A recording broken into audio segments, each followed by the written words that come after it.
네, 안녕하세요. 반갑습니다. 나도 학습 전략 알고 학점 좀 올려볼까를 경희여대 특강을 진행할 인컬리지의 성기원입니다. 안녕하세요. 네, 오늘은 여러분들과 함께 약 50분 동안 내가 어떻게 하면 좀 더 공부를 잘할 수 있을까? 그리고 내가 어떻게 하면 공부를 좀 흥미롭게 재밌게 할 수 있을까에 대한 부분에 대해서 여러분들과 함께 이야기를 좀 나눠보는 시간으로 진행을 해보려고 합니다. 앞서서 저에 대한 좀 자기소개를 간단하게 드리도록 하겠습니다. 저는 현재 이제 심리 유형 분석을 하는 일을 하고 있고요. 이름은 성기원입니다. 현재 인컬리지라는 기업을 통해서 기업과 기관 대상으로 교육 사업을 진행을 하고 있고요.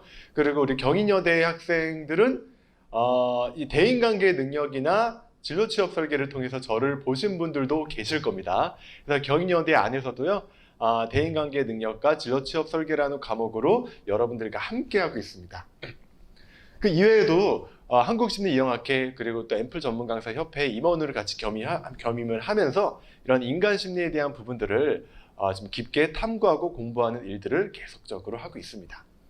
그래서 오늘은 여러분들과 함께 어떻게 하면 내가 하고 있는 공부 또는 학습을 조금 더 흥미롭게 재미있게 할 수 있을까를 조금 더 우리의 심리적인 관점에서 살펴보고 어느 정도에 좀 대응할 수 있는 그런 방법들을 우리가 좀 학습하는 게 오늘의 주된 목표입니다. 제가 그 학습 상담이나 또는 진로 상담을 많이 해보다 보면요. 많은 학생들이 저한테 이렇게 질문을 해요. 쌤, 공부 어떻게 해야 할까요? 저 공부 어떻게 하면 성적이 올릴까요? 이런 질문을 가장 많이 하거든요.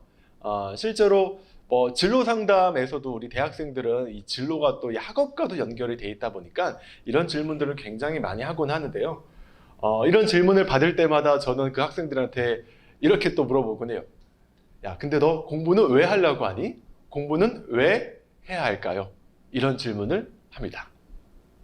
네, 이런 질문을 하면 처음에 그 학생들이 당황해요. 뭐지? 라고 하면서 생각해보지 않았던 질문을 받은 거잖아요. 보통은 우리 학생들이 이렇게 대답을 합니다. 그냥 더 잘 살고 싶어서 하려고 하는데요? 이렇게 보통 대답을 해요. 그럼 전 또 물어봐요. 지금은 잘 살고 계신가요? 라고 물어봅니다. 네. 자, 또 여기에서 제가 이 시점에서 잘 사는 것이란 무엇일까요? 라고 물어보면 피곤해져. 또 서로가 피곤해지고 또 학생들이 집에 갈지도 몰라요. 그렇기 때문에 이 시점에서 그냥 그럼 우리 학생은 지금 잘 살고 싶어서 열심히 공부한다라고 말을 했는데 정말 지금도 내가 잘 살고 있는지 잘 살고 계신지를 물어봅니다. 네, 대체로는 굉장히 혼란스러워하죠. 이런 질문에. 그래서 일단 잘 사는 것이란 무엇일까에 대한 정의를 간단하게 제가 한번 짚어보면 잘 사는 것에 대한 정의가 뭐가 있겠습니까? 간단하게 말하면 내가 느끼기에 모자람 없이 충분히 만족스럽게 느끼는 하루하루가 우리가 잘 살고 있다는 그 기준이 아닐까라고 생각을 해봐요. 네. 그래서 여러분들도 한번 내가 현재의 삶을 돌아보고 내가 정말 잘 살고 있는지를 한번 이렇게 돌아볼 필요가 있어요. 내가 하루하루가 정말 모자람 없이 충분히 만족스럽게 느끼는 그 생활을 하고 있는가라는 부분에 대해서 질문을 해볼 필요가 있습니다. 저는 그렇게 생각해요. 우리가 공부를 하는 거 잘 살고 싶어서 하는데 우리가 한 가지 잘못 생각하는 게 있거든요. 내가 열심히 공부를 해서 학점이 올라가고 좋은 성적을 취득하면 갑작스럽게 나의 삶이 내일부터 바뀌어서 잘 살게 될 거야. 이런 어떤 그 정도까지도 아마 생각하는 사람이 있는지 모르겠지만 우리가 너무 추상적으로 생각하고 있다라고 하는 거죠. 근데 제가 생각하기로는 우리가 공부를 더 열심히 하는 거는 나답게 만족스럽게 살기 위해서 공부를 하는 건데 그것 또한 작은 연습들이 필요하다는 거예요. 그래서 이 잘 사는 것에도 연습이 필요합니다. 내가 공부만 열심히 하다가 성적이 많이 올라와서 갑자기 내일부터 갑자기 행복해지고 이런 건 없어요. 네, 이 행복 그리고 잘 사는 것은 누군가가 나한테 만들어주는 것이 아니라 여러분들이 지금부터 천천히 연습을 해 나가면서 결국에는 만들어지는 과정입니다. 그리고 이 과정 안에 나의 학업도 있는 거예요. 네. 내가 삶이 재미가 없고 힘든데 갑자기 공부가 잘 되고 이런 건 없어요. 반드시 내가 하루하루가 만족스러울 때 내가 하고자 하는 공부와 학습도 원활하게 이루어질 수 있습니다. 그래서 저는 여러분들께 이런 말씀을 드리고 싶어요. How도 물론 중요하죠. 어떻게도 물론 중요한데요. 우리 how라는 질문을 하기 전에 why라는 질문을 좀 먼저 해보는 게 좋지 않을까라고 생각을 해봐요. 왜냐면 how는 각자의 how가 다 다르거든요. 근데 각자의 다른 how를 찾으려면 근본적으로 나한테 존재하는 그 why를 찾아야 돼요. 내가 왜 공부하지? 나는 여기 왜 있지? 이런 질문을 여러분들께서 가장 먼저 해보시는 게 좋지 않을까라고 생각을 해봐요. 그래서 잘 살아간다는 것에 대한 증명을 제가 좀 여러분들이 좀 신뢰 있게 제 말을 좀 경청할 수 있도록 한 가지 좀 이렇게 모형을 가지고 왔는데요. 일단 저는 어떻게 생각하냐면 이렇게 생각해요. 우리가 잘 살고 있다는 것을 좀 더 명확하게 좀 구분을 하자면 학업 만족과 그리고 전반적인 삶의 만족 두 가지를 같이 바라볼 수 있을 것 같아요. 뭐 학생으로서 우리가 잘 살고 있다고 하면 일단 내 전반적인 삶이 만족스럽고 그리고 학교 안에서의 공부와 여러 가지 학업 생활이 만족스러운 게 나의 어떤 잘 살아간다는 증거가 아닐까라고 생각을 해봐요.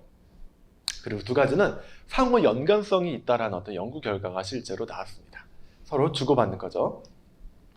그리고 이런 어떤 학업 만족과 그리고 이 전반적인 삶의 만족은요, 첫 번째로 우리의 성격에 영향을 많이 받고 있고요. 두 번째로 자기 효능감에 영향을 많이 받습니다. 세 번째로는 환경적인 지지에 영향을 많이 받아요. 무슨 말이냐면 내가 어떤 성격, 내가 어떤 마음가짐을 갖느냐가 나의 학업 만족과 삶의 만족에 유의미한 영향을 미치고요. 또 자기 효능감, 뭔가 내가 이 정도면 내가 할 수 있을 것 같은데 라고 생각하는 어떤 자신감 같은 거죠. 이런 자신감이 있을 때 나름대로 학업 만족과 삶의 만족이 올라간다. 또 한 가지, 이거는 아마 좀 깊게 생각하지 않으셨던 학생들이 많을 텐데요. 환경적 지지. 학교에서 친구들로부터 받는 지지, 교수님으로부터 받는 지지, 집에서는 엄마, 아버지에게 받는 지지가 나의 학업 만족과 삶의 만족에 굉장히 중요한 영향을 미치더라. 이런 부분들이 바로 렌트와 브라운이 제시한 통합 사회인지 웰빙 모형입니다. 그래서 결국엔 우리의 목적은 학업 만족과 전반적인 삶의 만족이에요. 얘네 둘을 올리기 위해서는 내가 어떤 성격을 가지고 있는지, 어떤 마인드를 가져야 될지, 자기 효능감은 어떻게 올려야 될지, 환경으로부터 지지는 어떻게 받아야 될지에 대해서 우리는 명확하게 고민해 볼 필요가 있겠죠. 네. 저에 대한 개인 사례를 좀 간단하게 좀 이야기를 좀 해볼게요. 이런 자리에서 이 개인 사례를 좀 공개하기가 좀 부끄러운 면이 있지만, 그래도 오늘 여러분들께 제가 아까 제시드렸던 내용들을 좀 진정성 있게 전달드리기 위해서 저의 과거의 사례에 대해서 좀 솔직하게 오늘 좀 이렇게 오픈을 해보려고 합니다. 일단 저 같은 경우는요, 고등학교 때 공부를 좀 잘했어요. 고등학교 때는 내신에서 우수한 성적도 받았었고, 그래서 수시 모집으로 저는 대학교를 좀 입학을 했었거든요. 근데 그 당시에 제가 어떤 과목에 흥미가 있고 또 어떤 과목을 좋아하는지에 대해서 고려를 많이 안 하고 입학을 했었어요. 지금이야 그런 부분들을 우리 진로심리상담센터, 고등학교에서도 상담하는 곳이 있잖아요. 다 이제 요즘에는 정말 자연스럽게 그런 부분을 다루지만 저 때는 그런 부분이 없었거든요. 그래서 저는 제 흥미와 적성을 고려하지 못하고 이제 전공을 택해서 대학교에 들어왔는데, 그게 저한테 첫 번째로는 가장 힘든 어떤 삶으로 이어질 수 있는 계기를 만들었던 거죠. 그래서 이 학교 생활에 제대로 적응을 못하고 학점도 안 좋았어요. 제가 좋아하는 전공과 흥미로운 전공이 아니다 보니까 자연스럽게 학점 우리 F 2개 두고 막 이런 경험도 해봤었고요. 네. 근데 또 저희 어머니는 저한테 안정적인 직업을 좀 권하셨거든요. 공무원이 되기를 원하셨어요. 네, 이런 상황에서 저한테 이제 딜레마였죠. 저는 전공도 내가 정말 나한테 맞는 전공을 택한 게 아니라 좀 어울리지 않았던 전공을 내가 나도 모르게 택했는데, 앞으로 내가 하고 싶은 일만큼은 내가 좀 더 주도적으로 선택해서 하고 싶은 마음이 있었거든요. 근데 이제 어머니는 안정적인 어떤 공무원을 좀 원하셨고, 그 갈등 가운데 이제 대학교 4학년이 되었을 때 저는 이제 강사의 길을 그때 이제 저희 진로로 정하게 되었습니다. 근데 이제 더 힘들었던 거는요, 제가 신소재공학과 공대거든요. 근데 보통 신소재공학과 공대를 졸업하면 삼성전자나 LG전자나 보통 대기업 반도체 쪽으로 많이 가요. 거의 제 그 동기나 많은 그 선배들이 다 그쪽으로 진로를 갔는데 저 혼자만 갑자기 막 강사의 진로를 가겠다고 하니까 주변의 사람들이 저 이상하게 보는 거예요. 그리고 교수님들도 저를 좀 희한하게 바라보고 좀 그런 환경적 지지를 제대로 받지 못했어요. 이제 그러다 보니까 저한테 이 대학 생활은 굉장히 힘든 시간으로 기억이 되어 있어요. 왜냐하면 자기 효능감도 낮았고 내가 나라는 사람이 어떤 걸 좋아하는지 뭘 잘할 수 있는지도 제대로 몰랐고요. 또 환경으로부터 적절한 지지를 받은 적도 없었기 때문에 너무나 힘든 시간이 좀 되었던 것 같아요. 그거를 이 도표를 좀 정리해 보면 첫 번째로 저의 낮은 자기 효능감. 이제 제 대학생 때 가장 삶의 주된 전공이 나랑 잘 안 맞고 계속 그 회피하면서 대학교를 좀 다니다 보니까 자기 효능감이 낮았어요.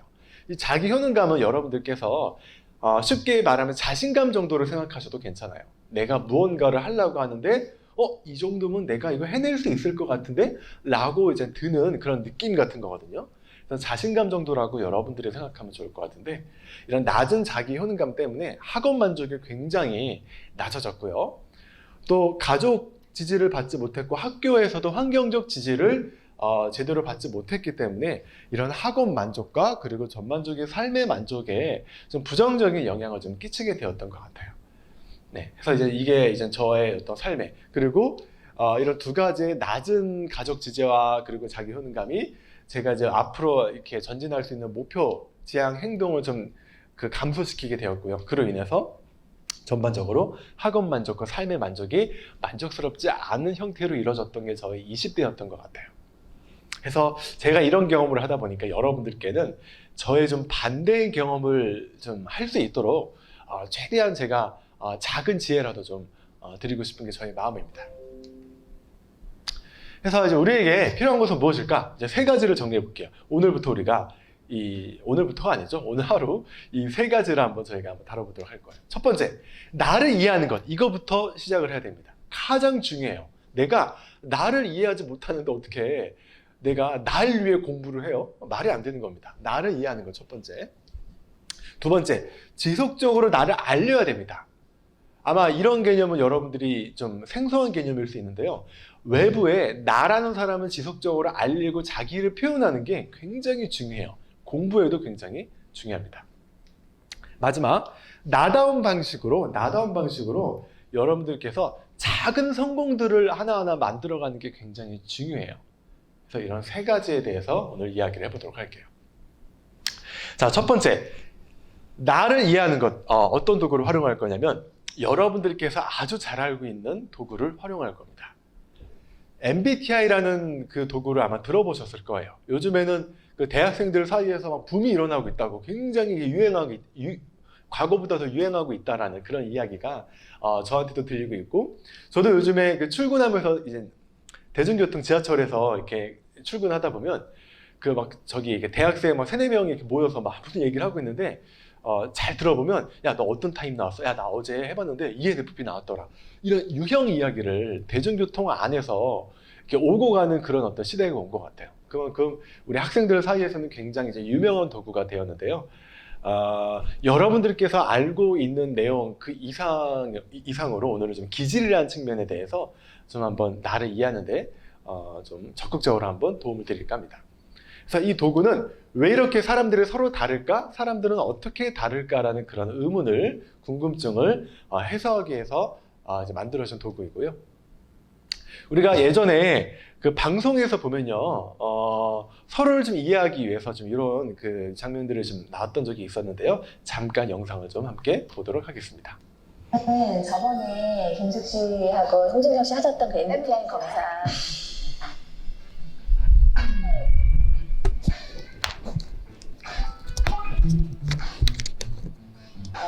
검사는 크게 4가지 성격을 보게 돼요. 외향적인 사람인지, 내향적인 사람인지, 그 다음에 이제 눈으로 보고 손으로 만지고 이런 정보만 내가 수집하는 사람이 있는가 하면 보이지 않는 그 무엇을 더 중요시하는 사람도 있어요.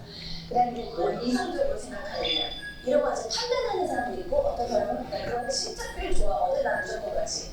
이런 사람들은 필. 그다음에 이제 마지막으로는 계획을 세워가지고 움직이는 사람들이 한 번에. 그다음에 계획을 짜는 거 이런 거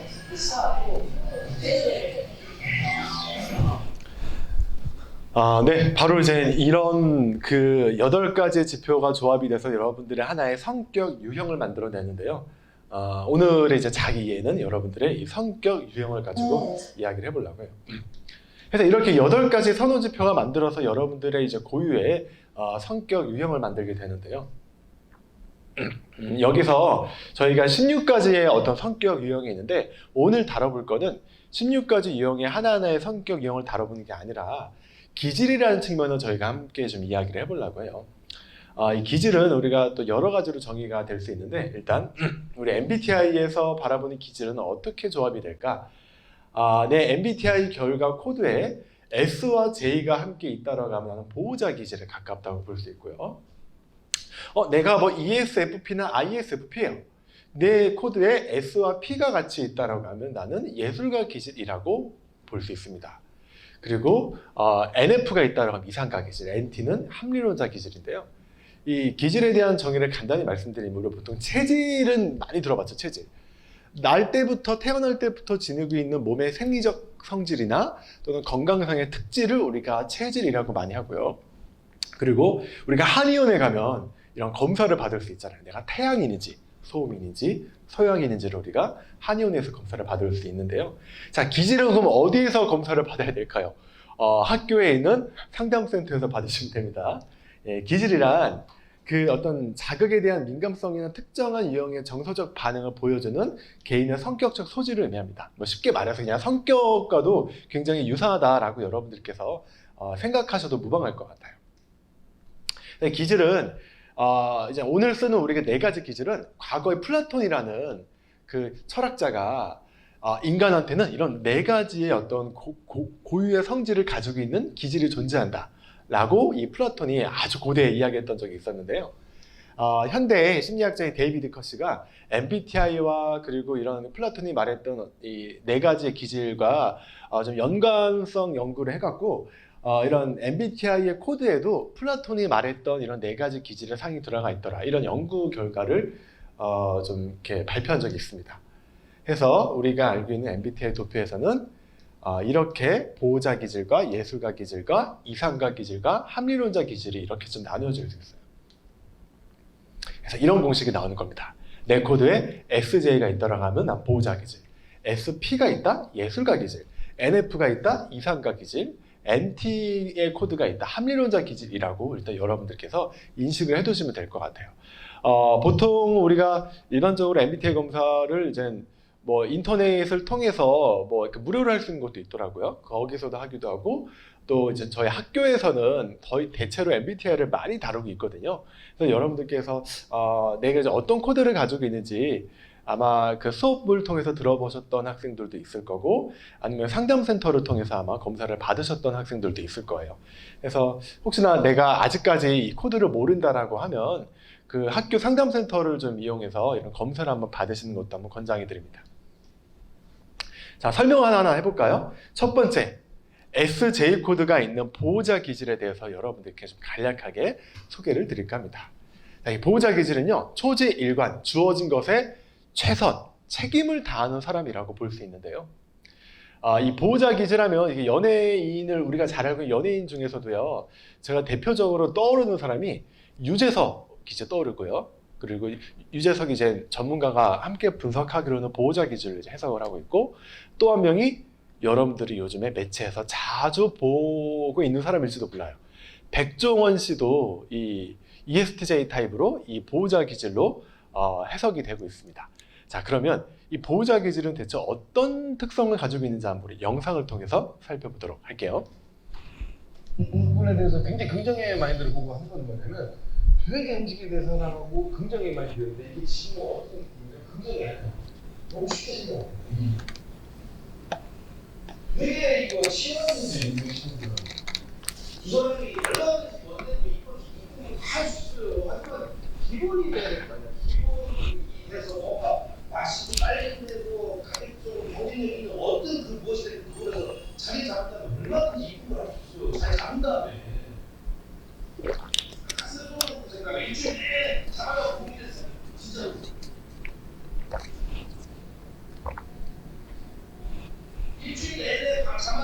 고민하고 우리가 여태까지 굳이 매일 잠자고 고민한 결과 이 사람은 하지 말고 굳이 재능이 전혀 없는 사람.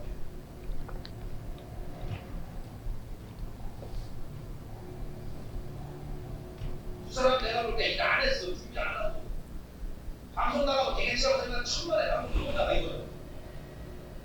이게 무슨 대주다고 준비하는 사람한테 돈을 씌워주고 그런 거 아니야. 노력하는 사람, 정말 노력 피땀 흘리는 사람한테 뭔가 도움을 주고 싶은 거지. 두 분처럼 이렇게 쉽게 생각하는 사람 방송 내서 안 돼. 나는 진짜 이거 내 프로 내가 이거 안 해. 이거. 진짜로. 아니 내가 뭔가 아쉬운 몇 가지 나가도 이 사람하고 문자를 하고 내가 나오자마자 출장 나오자마자 애가 했는데도 불구하고 왜 울고 징징거리는데 그거 내 전화 통화를 하는 거야. 내가 왜 뭐가 와야지? 내가 여태까지 뚜둑 들어가고 골목시장하면서 내 전화번호 알려주면은 연락한 사람 다 그거야. 매일 장난하고 계란말이 있지만 집에서 계란 썩은 생활 좀 매일 계란말이 한 사람이 계란말이 같은 거고 원래 셰프고 요리를 잘하는. 네, 여기까지 보겠습니다. 일단 이 백종원 씨가 영상에서 하는 말을 보면 그 중요한 키워드들이 나오는데요. 기본, 성실, 노력, 기본이 돼야지 이런 말들을 굉장히 많이 해요. 그리고 노력, 꾸준하게 노력을 했는지 이런 말들을 굉장히 많이 하곤 하는데 그 이 보호자 기질이 이제 이런 특성들을 좀 가지고 있어요. 타고난 관리자, 약간 전통적인 면도 굉장히 많이 있고요. 그래서 이 보호자 기질은 성실, 노력, 근면, 책임 이런 키워드가 이 보호자 기질한테는 가장 많이 듣는 그런 키워드일 수 있는데요. 그래서 보통 우리 학생들을 치면 보호자 기질 학생들이 저희 수업할 때도 이렇게 많이 만나거든요. 그러면 일단 이 학생들은 거의 웬만하면 지각 안 하고요. 5분 전에 딱 이렇게 앉아 있고 그리고 자기 그 노트 필기하는 노트가 있어요. 그 노트에다가 막 이렇게 정말 그 수업 때 배운 것들 성실하게 꼼꼼하게 필기를 하기도 하고 그리고 수업 시간 때 하지 말아야 될 것 그리고 반드시 해야만 하는 것 이런 어떤 책임이나 의무를 좀 다하는 학생들이 많은데 그런 학생들이 보통 이제 보호자 기질에 속한다라고 우리가 좀 추측을 해볼 수 있다라고 하는 거죠. 그래서 굉장히 이 친구들은 현실적이고 구체적인 면들이 많이 있고요. 그리고 어느 정도의 그 예의 질서 이런 것도 굉장히 중요시합니다. 선후배 간의 명확한 어떤 위계 이런 것도 좀 중요시하고요. 그러니까 주변에 그리고 정리정돈이나 꼼꼼하게 뭔가를 챙기고 정리하고 이런 또 계획하고 이런 부분들에 대해서도 좀 편하게 느끼는 기질이 보호자 기질에 주로 해당한다라고 보시면 돼요. 그래서 이 보호자 기질은요 보통 이런 마인드를 가지고 있는 학생들이 많아요. 돌다리도 두들겨보고 건너라. 뭔가 정확한지 그게 정확하지 않은지를 확인해 보는 거죠. 이런 측면들이 이 보호자 기질한테는 많이 있는 특성들이고요. 이런 내용들을 좀 키워드로 정리를 해보면 이렇게 좀 정리가 될 것 같아요. 성실성, 책임감, 의무, 일단 직접 경험해보는 거, 그리고 안정지향, 안정된 거, 그리고 나름대로의 어떤 검증된 전통을 지향하는 면도 좀 존재하더라. 이런 부분들이 보호자 기질의 일반적인 특징입니다. 그래서 이런 보호자 기질을 우리 학생들의 보통 머릿속에 어떤 생각을 많이 하고 있을까를 한번 탐색을 해보면요. 어떤가요? 지금 강의를 듣고 있는 학생들 중에 내가 보호자 기질이다라고 하면 어떤 생각을 난 평소에 가장 많이 하고 있나요? 살펴보면 내가 책임질게. 뭔가 내가 책임지고 해야만 하는 것. 숙제 먼저. 소속감도 되게 중요해요. 그래서 내가 어떤 무리에 함께 소속되어 있다는 거 되게 중요합니다. 그리고 어른 말씀 잘 듣기, 예의 지키기, 뭐 이런 거, 근면, 성실, 꼼꼼, 정리전동, 전통주의, 뭐 이런 부분들이 나름대로 보호자 기질의 어떤 중요한 비중이었는데요. 좋은 점들이죠. 우리가 좋은 점들을 볼 수 있는데 이들한테 약간 2% 부족한 점, 뭐였을까요? 우리 보호자 기질 학생들은 나한테 2% 부족한 점이 뭐라고 생각하시나요? 네, 융통성이 아닐까요? 네, 너무 체계적이고 개인적인데 예기치 못한 상황을 만나게 되면 당황해요. 어찌할 바를 몰라요. 네, 그래서 우리 보호자 기질 친구들이 여행 갈 때 어떻게 하냐면 여행 계획을 1안을 세워놓고 2안, 3안까지 세워놓고 가요. 왜냐면 가서 또 갑자기 변경되면 당황스럽거든요. 혹시 모를까봐. 이 융통성이 좀 부족하다는 게 약간 2% 부족한 점이 아닐까라고 생각을 해봅니다. 자, 두 번째 기질, 삶을 즐기기 위해 현재에 충실하는 사람, 예술가 기질입니다. 자, 예술가 기질은 우리 그 MBTI 코드로 S와 P가 조합된 사람들을 예술가 기질이라고 말하는데요. 이 예술가 기질에 해당하는 연예인들도 굉장히 많아요. 굉장히 많습니다. 연예계. 근데 제가 바로 준비해 올 수 있었던 자료 중에 한 가지는 이 싸이도 이제 예술가 기질이거든요. 자, 어떤 측면을 보고 우리가 그렇게 바라볼 수 있는지 한번 영상을 보겠습니다.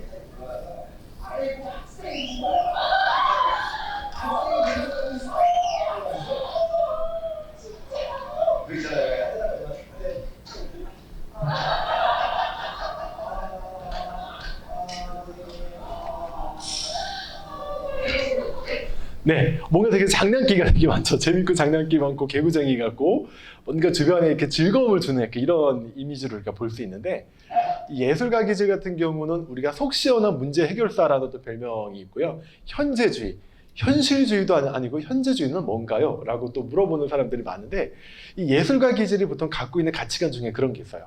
야, 과거 별로 안 중요해. 미래? 미래가 뭐가 중요해? 제일 중요한 거는 지금 현재 이 순간을 어떻게 받아들이고 어떻게 즐기는가야. 이런 마인드를 가지고 있기 때문에 지금 자체를 가장 중요하게 여긴다라는 의미에서 제가 이제 붙여본 별명입니다.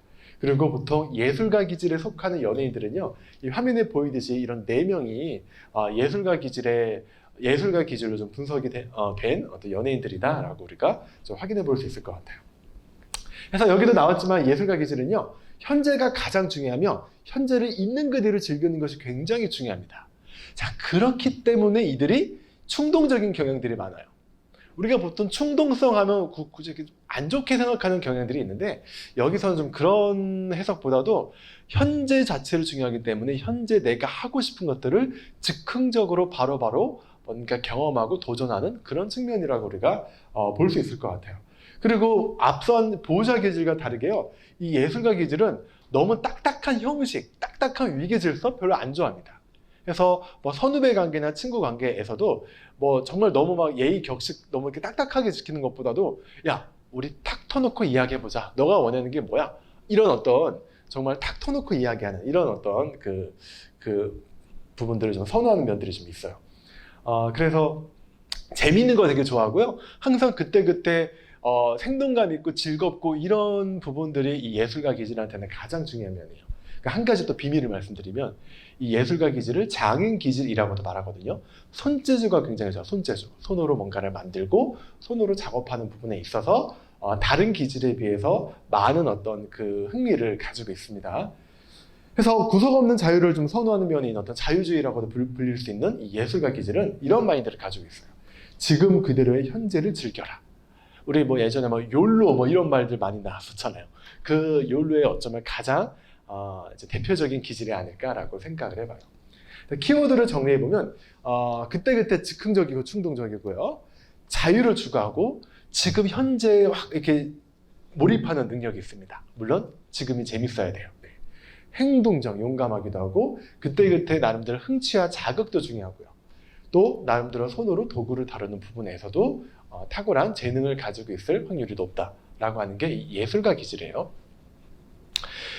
그럼 예술가 기질의 머릿속에는 뭐가 들어가 있을까요? 우리 지금 이 강의를 듣는 학생들 중에 예술가 기질인 학생들을 한번 추측을 해보세요. 내가 평소에 어떤 생각을 많이 하지? 자, 우리 머릿속에 예술가 기질의 머릿속을 살펴보면, 내게 자유를 달라. 이게 되게 중요해요. 어딘가에 구속받고 어떤 형식에 구애받는 거 너무 힘들어요. 그냥 자연스럽게 자유롭게 굉장히 중요합니다. 숙제는 내일 해도 돼. 야, 그까지 뭐 오늘 해. 그냥 오늘 신나게 놀고 내일 하자. 미루는 거 되게 잘해요, 우리 예술가 기질. 재미있게, 그때그때 즐겁게 재미있게. 야, 나이는 숫자에 불과해. 나는 그때그때 달라요. 내 기분에 따라 달라요. 이런 마인드. 나름대로 충동적이기도 하고요. 이 무슨 말이냐면, 이 우리 SP 기질들이 충동 구매 되게 잘해요. 길 가다가 내가 계획된 건 아니고 갑자기 저 옷이 마음에 들어 갑자기 들어가서 카드를 긁어요.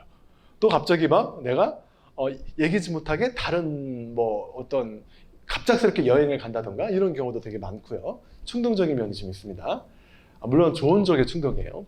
융통성, 네, 보호자 기질을 가지지 못해 융통성을 가지고 있어요. 이거 하나만으로 대단한 거죠. 자, 하지만 이런 예술가 기질도 사람이기 때문에 약간 2% 부족한 점이 있었는데요. 어떤 점이었을까요?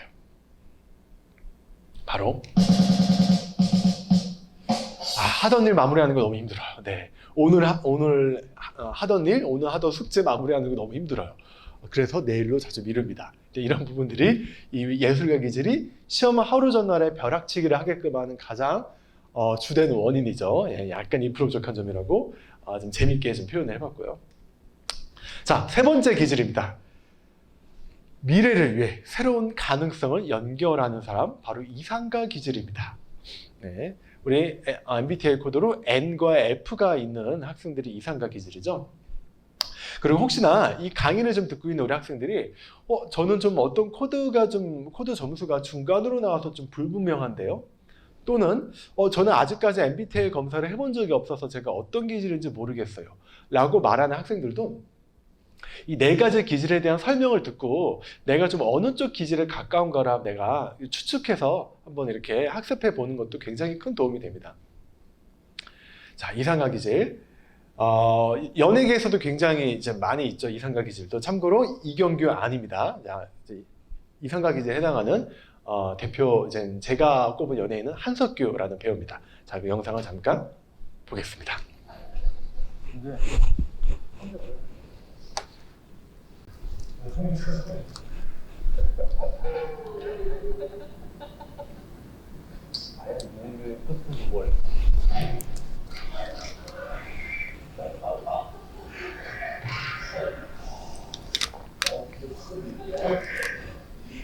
네. 사람의 끝은 언젠가는 멸종이 되지 않을까 싶어요.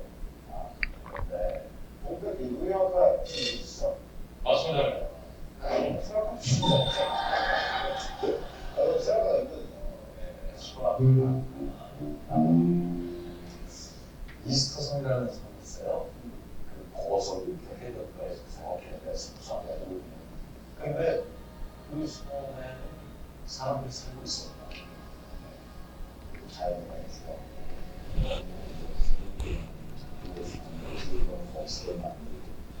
그걸 만들기 위해서 나무를 베고 또는 자연이 다 망가지고 그리고 또 그 자연이 망가지니까 뭐 많이 떨어지니까 수분도 쌓고 그래서 지금은 아무것도 남지 않고 사람이 만들어온 돌덩이와 다 함께 성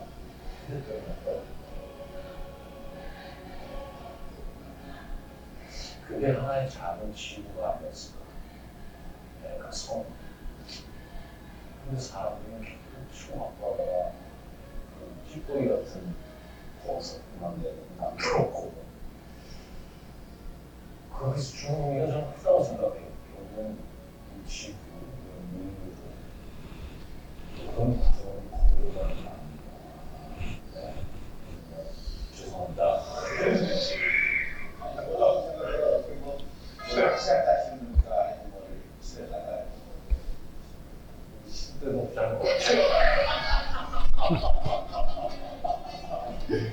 네, 바로 이런 모습이 이제 이상가 기질입니다. 우리 현실적으로 이런 얘기 많이 하지 않잖아요. 근데 우리 NF 코드를 갖고 있는 우리 학생들은요, 이런 어떤 그냥 현실적인 보여지는 이야기보다도 좀 더 내 느낌, 내 생각을 좀 깊이 있게 나누는 걸 굉장히 좋아하는 기질인데요. 바로 이상가 기질입니다. 연예계에서 보면 이런 4명이 좀 이상가 기질로 분석이 되고 있고요. 자유로운 촉진자라는 별명이 있습니다. 누군가의 어떤 인간의 성장을 돕고 그 사람한테 이제 동기부여를 줌으로써 이제 그 사람을 좀 더 힘나게 하고 좀 용기를 좀 나게 하고 이런 부분에 굉장히 좀 흥미를 많이 갖고 있는 그 기질이죠. 이상주의적인 면도 있어요. 그래서 이 이상가 기질 친구들은요, 보통 사람을 굉장히 좋아하고요. 그냥 뭐 피상적인 관계라기보다도 내가 그 사람한테 도움이 되는 존재였으면, 이런 어떤 그 마인드를 좀 가지고 있기 때문에 항상 사람을 통해서 내가 에너지를 얻고 누군가한테 내가 도움을 주고 유익함을 주고 그 유익함을 통해서 그 상대방이 성장하고 이런 부분에 많은 흥미를 가지고 있는 사람이에요. 해서 현실 이면에 있는 어떤 의미나 가치를 깊이 있게 성찰하고 통찰하는 부분, 이상가기질한테 중요하고요. 진실되고 자유로운 사람을 존경합니다. 그래서 우리 이 이상가기질의 학생들은요, 보통 대학교에서 좋아하는 교수님이 딱 생기면 그 교수님이 뭐 지식적으로 많이 알고 뭐 강의를 잘하고 이런 것도 중요하지만 그 교수님이 얼마나 진정성이 있는가, 얼마나 학생들을 위해서 정말 이렇게 많이 내가 헌신하고 있는가, 이런 어떤 진정성이자 가치를 굉장히 많이 봐요. 그래서 그런 부분들이 딱 느껴지는 교수님이 있으면 그 과목을 굉장히 열심히 공부합니다. 그래서 이상가 기질 친구들은요, 공부를 열심히 하려면 그 특정 과목에 대한 교수님과 친해지거나 그 교수님을 존경하게 되면 그 과목을 굉장히 열심히 해요. 그런 면을 좀 가지고 있어요. 그래서 겪어보지 않는 새로운 미래의 가능성이 많이 끌리고요. 오늘 현재보다 미래가 더 중요한 사람들, 바로 이상가 기질이에요. 그래서 나 자신을 있는 그대로 사랑해 주렴, 이런 그 마인드를 가지고 있는 기질이기도 합니다. 키워드를 정리해 보면 이렇게 성장지향, 항상 미래를 향한 성장지향, 오늘보다 내일이 더 중요한 사람, 의미와 심사숙고, 타인을 가르치고 타인한테 긍정적인 영향력을 주는 거, 더 나은 세상, 자아 실현의 욕구도 굉장히 높은 편이고요. 진실이 중요합니다. 진실이라고 하는 거는 정말 진정성 있는 그 우리들의 어떤 마음을 의미를 합니다. 그래서 이상가 기질은 좀 언어적인 부분에 좀 탁월한 재능을 가지고 있을 확률이 높아요. 그래서 이제 말로 언어를 할 수 있는 어떤 활동이나 학습을 한다라고 하면 굉장히 큰 도움을 받을 수 있고요. 이상가 기질의 머릿속에는 이제 어떤 비중이 많을까를 살펴봤는데, 내 꿈은 세계평화 같은 이상적인 생각을 하고 있다는 거죠. 네. 나는 누굴까? 공감, 친한 친구, 의미와 상징, 이상적인 세상, 미래, 이런 생각들이 이상가 기질한테 중요한 생각이었다라고 하는 거죠. 약간 2% 부족한 점은 뭐였을까요? 네. 현실을 있는 그대로 직면하는 게 힘들어요. 그래서 오늘 비가 와요. 그래서 우산을 들고 와요. 근데 학교에 딱 도착해보니까 손에 우산이 없는 거예요. 어디 두고 내린 거죠. 뭔가 꼼꼼하고 현실적인 부분을 잘 못 챙기는 부분이 있기 때문에 뭔가를 잘 흘리거나 어디를 막 두고 오거나 잃어버리거나 이런 면이 종종 좀 있습니다. 네, 하지만 약간 2% 부족한 점이었다고 하는 거. 더 좋은 장점들이 많죠. 네. 자, 마지막 기질입니다. 자신의 독창적인 비전을 전략화하는 사람, 바로 합리론자 기질. 우리 알파벳 코드로 N과 T가 조합된 기질인데요. 이 NT 기질도 우리가 알고 있는 유명한 사람들 중에 굉장히 많이 있습니다만, 한 사람을 꼽자면 저는 이 사람을 꼽고 싶어요. 자, 박진영이 바로 이 합리론자 기질입니다. 자, 어떤 모습을 보이고 있을까요? 그때 이제 한참 그 불법 파일 공유 사이트 이런 게 브레이닝 관련 과학을 파기 시작하면서 저희 몸이 100조개에 생포돼 있어요. 저희 몸이 100조개에 생포돼 있어요.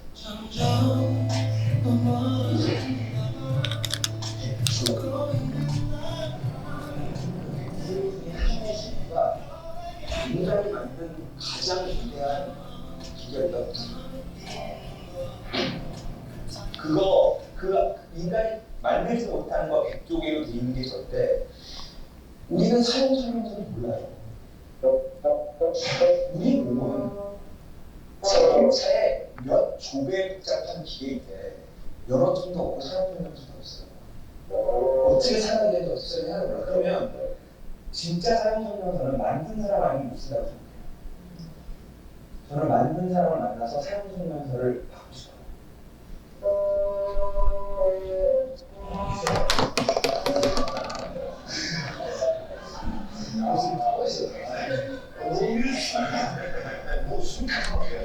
네, 우리 그 이상가 기질과 합리론자 기질 때문에 이경규 씨가 굉장히 2번이나 힘들어 하시네요. 네. 참고로 이 합리론자 기질, 좀 엉뚱한데 엉뚱한 걸 굉장히 논리적으로 잘 풀어내는 어떤 모습을 볼 수 있는데, 저도 이 합리론자 기질입니다. 네. 자, 볼까요? 이제 이런 사람들이 이제 우리 합리론자 기질이라고 볼 수 있는데, 예측 불허의 전략가, 뭔가 생각하고 이렇게 내가 생각한 어떤 비전이나 미래에 대한 부분, 청사진을 그려놓고 그런 부분들을 하나하나 체계적으로 이뤄가는 전략가라고 볼 수 있는데요. 굉장히 합리주의적인 면을 많이 가지고 있고요. 그래서 이 합리론자 기질의 학생들도 저는 많이 만나봤죠. 일단 질문이 많아요. 수업하다가 손 들고 왜요? 쌤, 그거는 왜 그렇게 해야 돼요? 이유가 뭐예요? 수업 시간 때 질문을 안 하더라도요. 수업 끝나고 가서 질문을 하거나 어떤 학생들은 메일로 질문을 하는 학생들도 있거든요. 이 합리론자 기질은 굉장히 이성적이고 합리적인 걸 중요시 합니다. 해서 어떤 사안에 대해서 내가 합리적으로 이해가 가지 않으면요, 그거대로 행동을 못 해요. 그렇기 때문에 그거를 이해를 해야지만 나의 삶에 받아들일 수 있거든요. 그래서 질문을 많이 해요. 네, 이제 그런 부분들이 이들을 독창적이고 좀 이성적인 부분들을 추구하게끔 하는 어떤 그 특징이라고 볼 수 있고, 변화를 굉장히 중요시하고요. 현재 그 다음에 있을 변화를 미리미리 준비해서 체계적으로 이뤄가는 게 바로 이 합리론자 기질의 특징입니다. 그리고 자기 분야에 대한 전문성을 추구하는 면들이 많아요. 그래서 오늘이 진로가 아니라 학습 특강이긴 하지만, 혹시나 우리 NT 기질을 갖고 있는, 이 합리론자 기질을 가지고 있는 우리 학생들은요, 나중에 내 진로를 정할 때 함께 어떤 팀으로 하는 일도 좋지만 좀 나만이 할 수 있는 어떤 전문성을 가지고 있는 그런 진로도 한번 고민해 보는 게 좀 이 기질을 통해서 좀 받을 수 있는 또 한 가지 좀 유익한 점이 아닐까 싶어요. 그래서 이런 마인드라고 해야 될까요? 나는 생각한다, 고로 존재한다. 약간 이런 철학가적인 면도 좀 가지고 있다는 부분으로 여러분들이 좀 이해해 주시면 될 것 같아요. 키워드를 정리를 해보면, 이론적인 걸 중요시하고요, 논리적이고 지적 능력, 뭔가 지식적으로 많이 아는 것 중요합니다. 그래서 이 합리론자 기질 친구들은요, 강의를 딱 들을 때 내가 보기에는 저기 있는 교수님이 지식적으로 전문성이 없어 보인다라고 하면요, 그 강의 안 듣고 그냥 자기가 혼자 공부하는 학생들도 있어요. 그만큼 사람을 판단할 때, 사람을 볼 때 그 사람이 갖고 있는 지적 능력, 전문성 이런 거 굉장히 중요하게 본다는 거죠. 비전, 지식지향, 초자연적인 힘. 박진영처럼 눈에 보이진 않아도 뭔가 존재할 것 같은 것들을 이성적으로 논리적으로 풀어내는 어떤 그런 면들을 가지고 있는 게 이 합리론자 기질의 특징이라고 보시면 될 것 같아요. 자, 해서 이 합리론자 기질의 머릿속을 살펴볼게요. 참고로 저도 합리론자 기질인데요. 아는 것입니다. 뭔가를 알고 지식적으로 공부하고 습득하는 거. 비전, 파워. 그러니까 내가 강인하다라고 생각하는 면이 좀 있어요.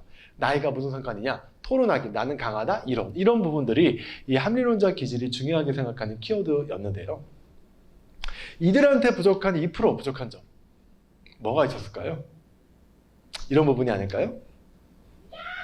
약간 감정을 너무 이렇게 객체화시키는 면들이 좀 많아요. 무슨 말이냐면, 사람이면 때로 내가 우울하거나 기분이 안 좋을 때도 있잖아요. 그럼 친구들한테, 야, 나 오늘 기분 우울해. 나 오늘 기분 진짜 너무 좀 안 좋아서 좀 공부가 잘 안 될 것 같아. 나의 감정을 우리가 좀 사람이니까 표현을 할 법한도 한데, 이들은 어떻게 이야기하냐면, 야, 나 오늘 기분이 좀 우울한 것 같아. 야, 나 오늘 뭔가 이따가 좀 기분이 안 좋아질 것 같아. 나의 감정을 마치 남의 감정 이야기하듯이 이렇게 얘기하는 면들이 좀 있는데요. 좀 감정을 좀 객체화시키는 거죠. 그래서 나의 감정을 있는 그대로 내가 인정하고 표현하는 부분들이 좀 어느 정도 보완이 된다라고 하면 더 나은 모습으로 성장할 수 있는 기질이 합리론자 기질이 아닐까라고 생각을 해봅니다. 자, 해서 잘 기질을 설명을 드렸는데 왜 설명을 드렸냐? 이제 곧 진행할 학습에 대해서도 좀 말씀을 드릴 거지만, 아까 제가 여러분들께 이런 말씀을 드렸었죠. 나 자신에 대해서 많이 알리라고요. 주변의 친구들, 가족, 많이 나를 알리는 게 되게 중요한데요. 내가 이런 기질과 이런 성향을 가지고 있다는 부분들을 가족이나 가까운 친구들한테 나를 많이 알리세요. 왜냐하면 나의 학업 만족과 전반적인 삶의 만족이 올라가기 위해서는요, 환경적 지지를 받아야 돼요. 주변으로부터 지지를 받아야 되는데, 주변에서 내가 정말 그 진정성 있는 지지를 받기 위해서는요, 주변 가까운 사람들이 내가 어떤 사람인지를 알아야 돼요. 제대로 이해를 해줘야 돼요. 네. 그래야만 하기 때문에 여러분들께서 나 자신을 주변에 알리는 작은 연습이 필요하다는 거예요. 그리고 이제 가족, 이왕이면 가족도 이런 기질 검사나 성격 검사를 해서 서로가 어떻게 달랐는지, 그동안에 서로가 어떤 점을 잘 이해하지 못했는지, 이런 부분들을 풀어갈 수 있다라고 하면요, 얼마든지 가장 중요한 가족으로부터 지지를 받을 수 있고, 그런 가족으로부터 지지가 여러분들의 삶의 만족과 학업 만족을 굉장히 상승시킬 수 있다고 하는 거죠. 자, 환경적 지지 볼까요? 이런 나의 성격이 이제 환경적 지지에 영향을 미치고, 이런 환경적 지지가 나의 자기 효능감과 여러분들의 학업 만족과 삶의 만족에 영향을 미칩니다. 해서 많이 알리세요. 내가 어떤 사람인지. 자, 네. 이 부분은 좀 시간 관계상 생략을 할게요. 자, 이제 여러분들의 기질별 선호하는 학습 방법에 대해서 한번 알아보겠습니다. 이 부분이 이제 오늘 특강의 마지막 내용이 될 것 같은데요. 여러분들께서 어느 정도 내 기질을 찾고 내 기질을 이해했다라는 가정하에 선호하는 학습 방법을 좀 알아보려고 하는데요.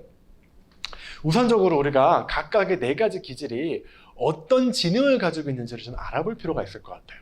미국의 심리학자인 데이비드 커시는 이런 4가지 기질이 기질에서만 그치는 게 아니라 어떤 지능을 그들만이 가지고 있는 지능을 이제 가지고 있다라고 이야기를 했는데요.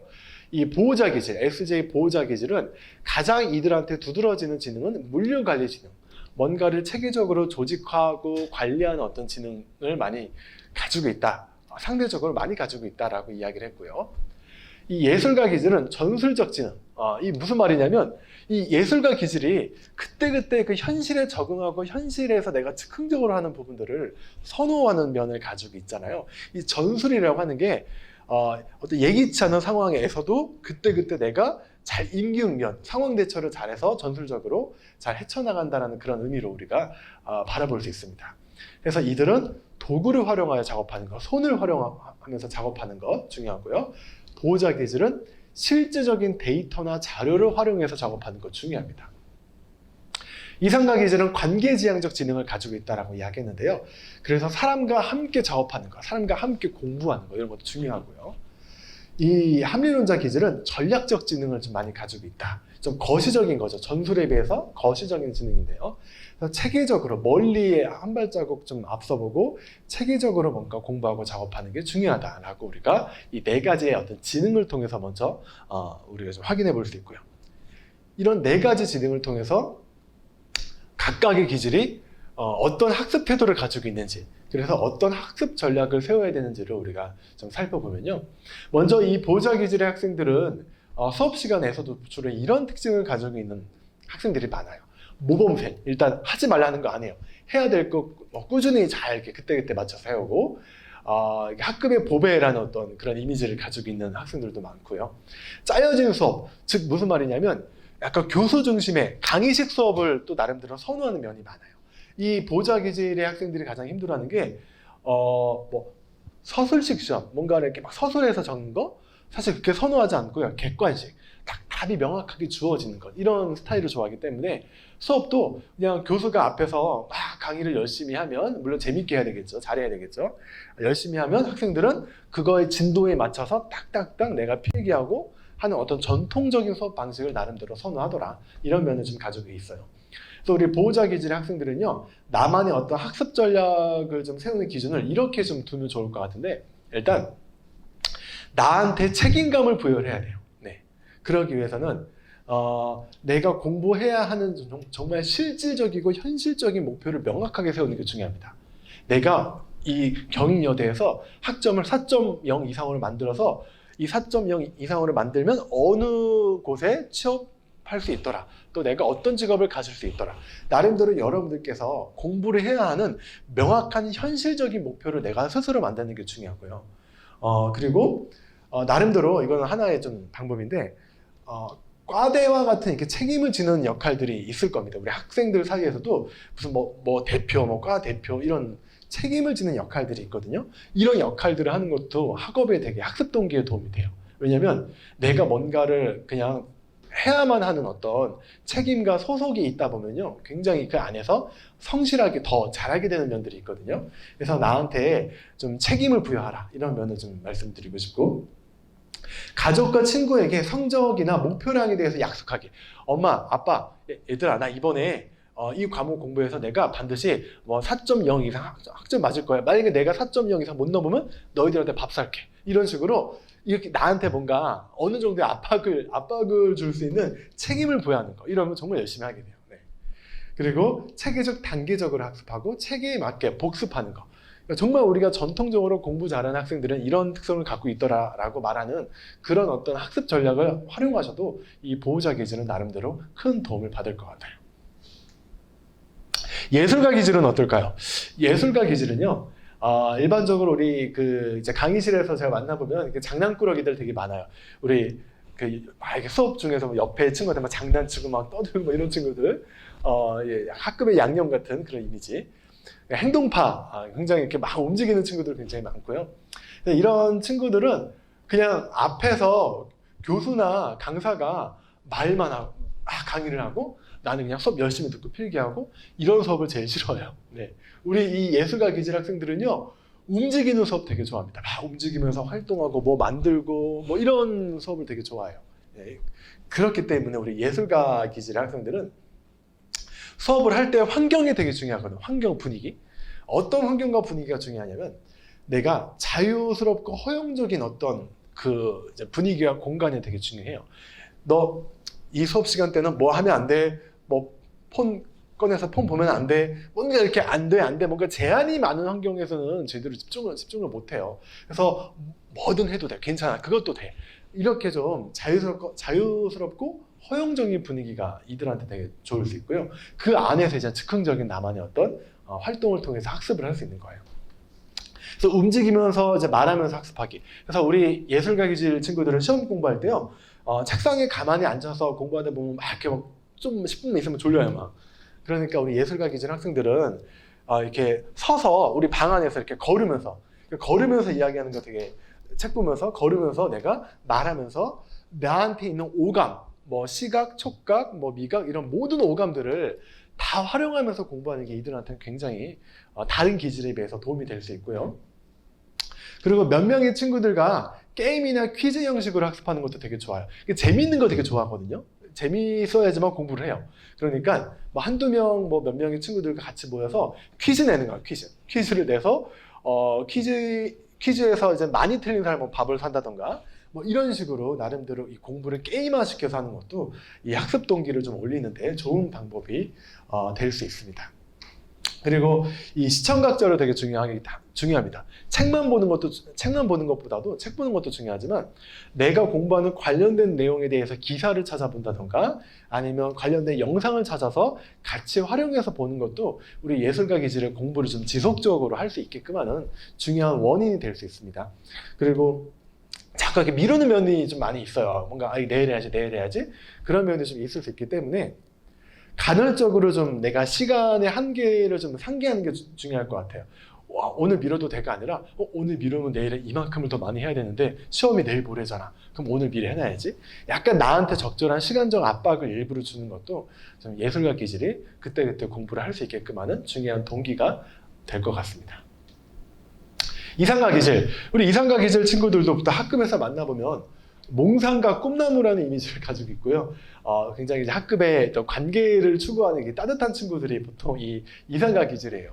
그래서 이상가 기질 이 친구들은 약간 그 의미 연결 학습을 되게 선호합니다. 또 관계가 되게 중요하고요. 이 학교에서도 내가 그 과목의 교수님을 싫어하거나 교수님과 친하지 않으면 그 과목을 열심히 하지 않아요. 네, 그런 면들이 좀 있고요. 통찰력과 예리함, 창의성, 기발함을 이제 그 언어 표현에서 많이 발휘하는 친구들이 바로 이상가 기질인데요. 이상가 기질 친구들은 공부할 때 이런 전략을 좀 활용해 보세요. 일단은요, 내가 이 공부를 정말 학점을 잘 맞고 싶다라고 생각이 들면 그 과목의 교수님과 친해지는 걸 먼저 하세요. 그 과목 수업 끝나고도 앞서서 막 질문하고 대화도 많이 하고 따로 교수님과 친해지다 보면요, 그 과목을 더 잘하고 싶은 막 욕구가 올라와요. 그런 전략을 활용하는 거죠. 그리고 마음이 맞는 친구들과 함께 소그룹으로 학습하는 거. 너무 많은 사람들과 있으면 그 의미를 나누지 못하니까 적절한 소그룹을 만들어서 스터디를 같이 하는 거예요. 뭐 물어봐주고 말도 하고, 그리고 내가 그 친구들 앞에서 내가 직접 교수가 되었다라는 상상을 하고 설명을 해보는 겁니다. 내가 이제 가르쳐 보는 거죠. 이 언어로 이렇게 직접 표현해보면서 하는 그 학습이 되게 좋아요. 틀에 매이지 않고 자유롭게 표현하면 학습하는 거 되게 중요하고요. 그리고 내가 학습한 내용들을 이미지화 해보는 것도 굉장히 중요합니다. 이걸 비주얼 싱킹이라고 말하는데, 내가 공부한 내용들을요, 그림으로 그려보면서 좀 이미지로 정리를 해보는 거예요. 그게 이제 이 이상가 기질한테는 이 어떤 의미 연결 학습을 좋아하기 때문에 내가 공부한 어떤 문자나 이런 부분들을 나름대로 내가 알고 있는 기호나 이미지를 표현해보는 학습들이 좀 기억에 더 잘 남게 하는 이 이상가 기질한테는 중요한 방법이 되지 않을까라고 생각을 해봅니다. 마지막 합리론자 기질입니다. 우리 보통 교수님이나 그 선생님들이 가장 두려워하는 학생들이에요. 이 학생들이. 왜냐면 자꾸 이 NT가 다른 별명이 있는데 안티라는 별명이 있거든요. 네, 자꾸 태클을 걸어요. 쉽게 말해 태클. 네. 그 태클이 이제 좋은 태클이죠. 정말 궁금해서 알고 싶어서.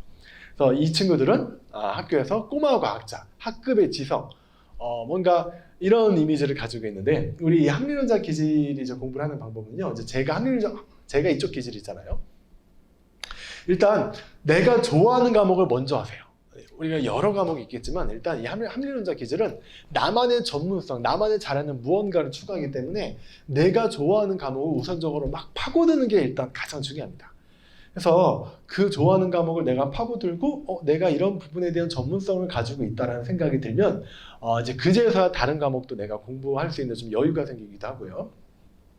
그리고 학습 내용을 나름대로 근거나 레퍼런스, 참고 문헌을 좀 참고하면서 공부하는 거. 어떤 명확한 근거와 이제 이유가 중요하기 때문에 이런 학습 방법도 되게 중요하고요.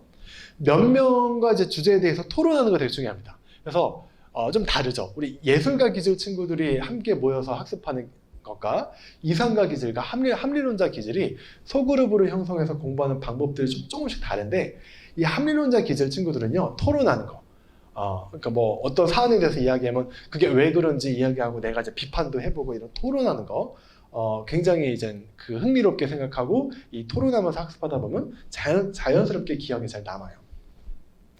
주제에 대해서 비판적 관점으로 학습하고 자신이 아는 지식을 다른 친구들한테 이제 알려주는 것, 막 내가 이렇게 논리적으로 이성적으로 설명해 주는 것, 주제에 대해서 다양한 가능성을 탐색하는 것, 내가 공부한 내용들이 우리 현실 생활에 우리 사회적으로 적용했을 때 어떻게 그 적용이 될지 이런 가능성을 탐색해 보는 것, 궁금한 것은 반드시 개별적으로 교수님한테 그리고 선생님한테 질문하는 것, 이런 부분들이 이 합리론자 기질 친구들이 지속적으로 공부를 할 수 있게 하는 어떤 원동력이 아닐까라고 생각을 해봅니다.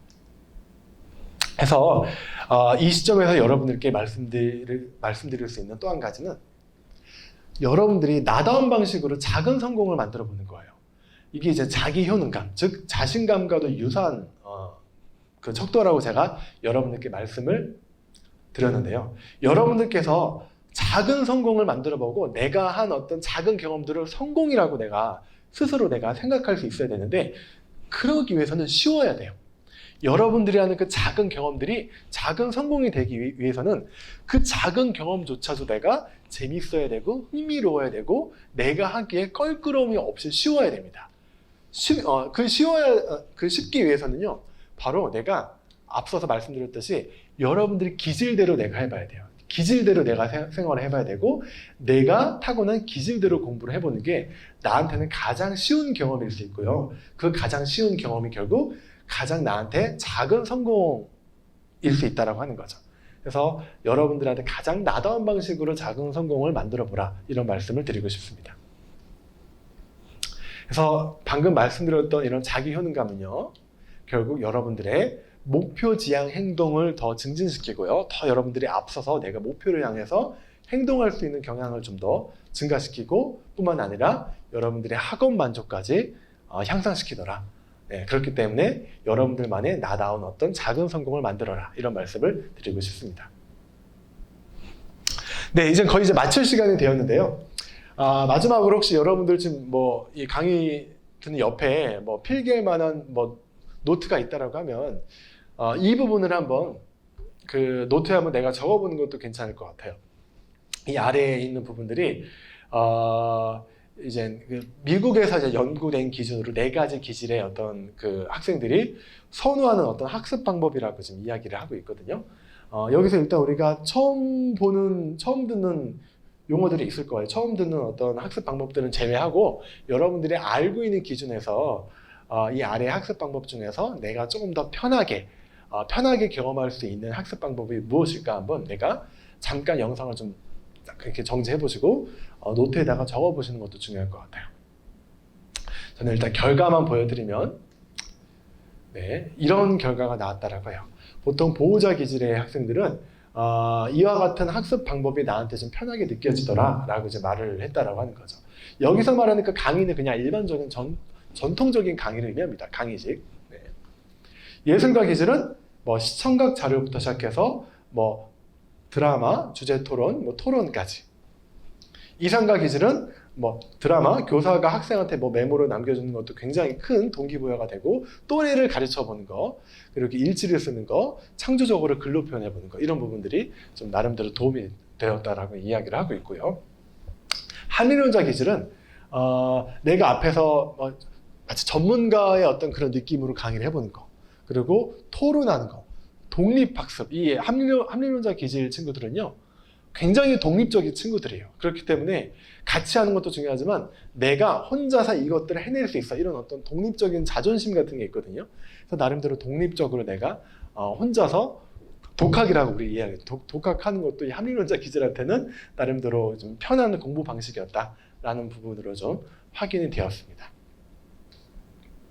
그리고 이 아래에 있는 내용들은요, 이 네 가지 기질에 좀 상관성이 없이 모든 기질한테 공통적으로 이제 그 유의미하게 나왔던 그 학습 방법이라고 여러분들이 확인하시면 좋을 것 같아요. 자, 오늘 내용 정리해 볼게요. 우리 잊지 말아야 할 세 가지. 첫 번째, 나의 기질을 이해하는 것, 나를 이해하는 것. 두 번째, 지속적으로 나를 알려라. 내가 나의 기질을 이해했으면 내가 나를 아는 나라는 존재를 주변 사람들에게 지속적으로 알려야 돼요. 네. 세 번째는 가장 나다운 방식으로 작은 성공을 만들어 보라. 여러분들께서 이 세 가지를 나의 삶에서 꾸준하게 내가 지속할 수 있다고 하면요, 나름대로 삶의 만족과 여러분들의 어떤 학업 적응뿐만이 아니라 또 공부하는 나름대로의 그 학습 동기도 향상되지 않을까라고 생각을 해봅니다. 자, 그리고 어떤 우리 학생들이 또 이렇게 특강을 듣고 이런 질문을 할 수가 있거든요. 쌤, 저는 앞으로 제가 어떻게 살아가야 될지를 좀 이제 알게 된 것 같은데요. 구체적으로 좀 코칭이나 상담이 좀 필요할 것 같아요. 어떻게 하면 좋을까요? 그래서 바로 존재합니다. 여러분들께서 다니는 학교에는 진로심리 상담센터가 존재를 해요. 이제 여기서 심리 검사도 할 수 있고요. 뭐 나름대로 코칭과 상담도 받을 수 있는데요. 이 봉화관 2층에 진로심리 상담센터를 가시면 미리 전화해 보셔도 좋아요.